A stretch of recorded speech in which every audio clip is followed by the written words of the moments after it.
experts in this.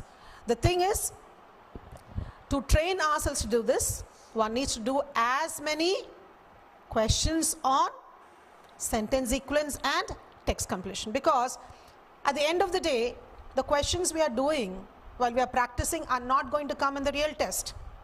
Then why are we doing them? What is the purpose? We are training ourselves. We are training our mind to be able to do a similar kind of task when we get any type of sentence sequence or text completion question in the real test. Another is, through the process of doing these questions, we are also looking at the kind of words that can come on the GRE. We are going to train ourselves to learn those words, contextualize them, and make us responsive to those words when they come in the real test. So there's a multi-purpose, reason why we are doing this kind of practice. We are one, mind training ourselves. Our training is about our reading critically, evaluatively, and noticing the information. The second is, we are training ourselves to contextualize the vocabulary and learn the words that we have never learned before. So the more we train ourselves, the more we become experts. The more we train, the more we learn to save time. The more we train, the more we are able to pinpoint information that much faster and get ourselves the correct answer. That's why practicing becomes the most important skill. Training ourselves in this kind of reading becomes most essential. So this is rule number 1, rule number 2. Now let's talk about rule number 3.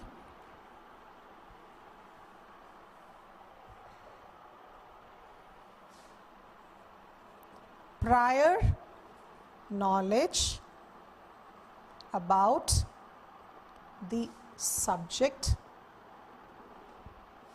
you are reading is not essential while doing the sentence equivalence and text completion questions. Now here rule number 3, for you to learn to recognize this as a fact. Prior knowledge about the subject you're reading is not essential while doing the sentence equivalence text completion questions. You see, many times, why many times? Most of the times you're going to be reading questions, sentences, paragraphs about which you have had no prior knowledge. The subject matter of these sentences can be from geography, history, culture, philosophy, from the literary figures, political figures, anything can be taken as subject matter. Now you cannot come up with a lame excuse saying, ma'am, I have no idea about what this particular sentence is about. I don't know what the subject is about. This is about supernovas. I've never read about supernovas. So how am I going to get the answer? What do you think I'm going to tell you in this situation? I'm going to tell you to look at this particular rule. What is that rule? Yes, prior knowledge is not needed. Why? Because the answer is already there in the question. The question itself is providing you enough information for the missing word. Prior knowledge is not at all necessary. Always remember, no matter how complex the subject matter of the question is, it is for you to train yourself to tackle it, interpret the information, analyze it properly, use your logic, get yourself the answer. You got the point? So therefore, never yourself to be set back by any kind of such kind of complex subject matter. No matter what the subject matter, always tell yourself, this particular question is telling me what the missing word is. I need to be able to dig it up. I need to be able to pinpoint it. I'm going to have to get my answer from the situation that is provided in the sentence itself, in the paragraph itself. Okay, now rule number 4.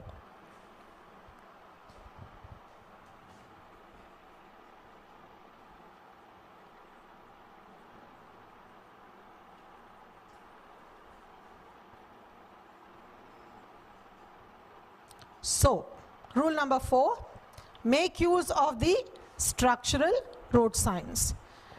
So, while doing the text completion and sentence equivalence questions, making use of these road signs becomes very essential for you. 1, to get the right direction in which you're supposed to take the sentence. 2, as I said, in saving time as well.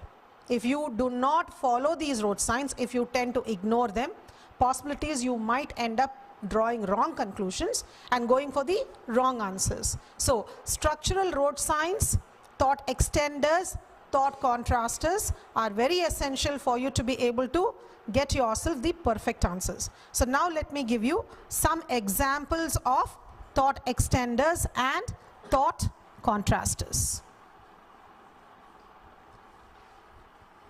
Some examples of thought extenders.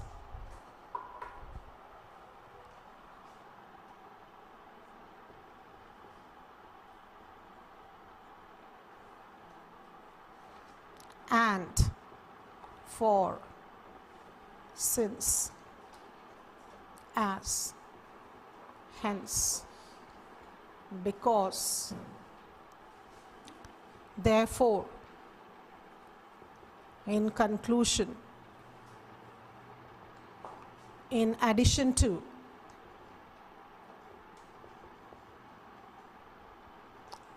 similarly, fortunately, equally,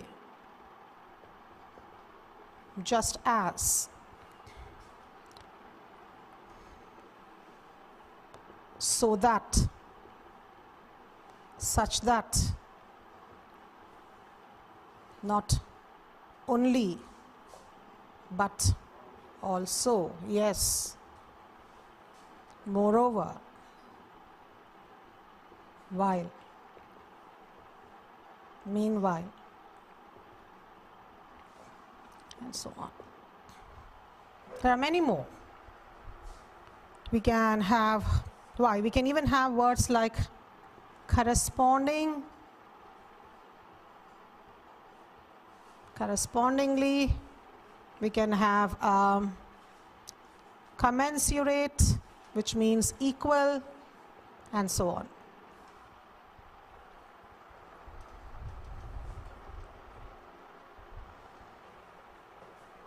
Now some examples of thought contrasters.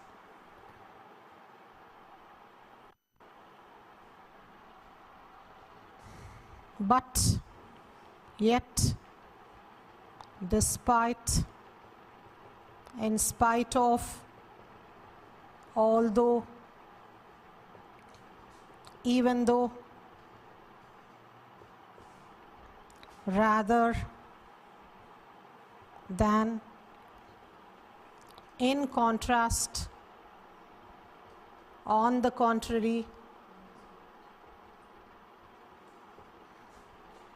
paradoxically, ironically. You can have however, whereas,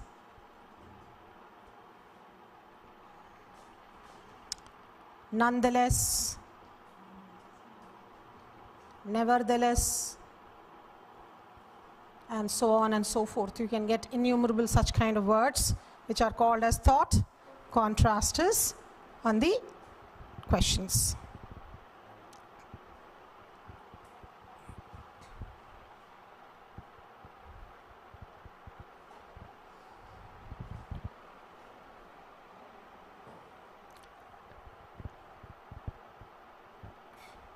So have you got down your thought extenders and contrasters? Yes, when we are practicing, we are going to notice them, we are going to use them, and we are going to produce results by using such words. So let's once again summarize what we have learned so far. The sentence equivalence text completion questions require us to learn to read critically. The intention is to use our reasoning to be able to pinpoint the information, gather the information from the questions, and go for the correct word. So the skills that are needed are your reading, reasoning, and vocabulary skills. We have learned through our class today that every question gives us information either directly or indirectly for the missing word or phrases. We also learned that the test maker incorporates in the questions some very vital clues like the thought extenders and contrasters. So it's ultimately the practice. Now, many times when we are doing sentence equivalence text completion questions, I imagine that I'm a detective doing a job. What does a detective do? What is the job of a detective? He finds out the missing criminal, the thief, right? Is he there when the robbery takes place? No, he isn't. He goes later. So what does he do in order to find out who the person who has robbed? He unearths the clues. He talks to the people. He finds out from them what has happened. He investigates the scene of crime. From this, he gathers the information, adds up the clues, and tries to get himself an idea about who could be the missing criminal. For us as detectives, our clues are in the question. What comes before the blank, what comes after the blank gives us the clues for the missing blank. Do you recall any famous detective?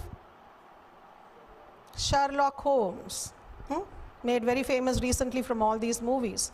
Now, the method of Sherlock Holmes was, no doubt he's a fictional character, but it's now even today used by policemen as well. But if you remember, Sherlock Holmes has a partner, a sidekick, Dr. Watson. The story is, both these gentlemen go to the scene of the crime. Both check out the clues. Both know exactly. In fact, Dr. Watson is the one who's chronicling the whole incident. He is writing it down. So he writes down everything meticulously, but at the end of the day, when it comes to finding out or announcing who's the missing criminal, Sherlock Holmes comes with the right answer, and Dr. Watson is always caught by surprise. He's like, I thought somebody else was the criminal. Why did this happen? If you analyze this, the only thing I can find out is because Sherlock Holmes had his vast experience and his power is intellectual power of being able to notice the information and add them up. Dr. Watson was no doubt clever, but where he lacked was his prior experience. So he would fall into the traps, and therefore he would go away at a tangent. Now what happens with us is, the test maker also plays games with us. He plays for us some very interesting, misleading clues, both in the answer options and in the question as well. Now initially, lacking the experience, we all act like Dr. Watsons. We'll go invariably and fall for the wrong answers. But when do we all become Sherlock Holmes? By the practice. The more we practice, the more we get the insight that will help us to avoid those traps and get ourselves the correct answer. So by the time we go to write the GRE, I'm hoping that all of you will become Sherlock Holmes of text completion and sentence equivalence. Thank you.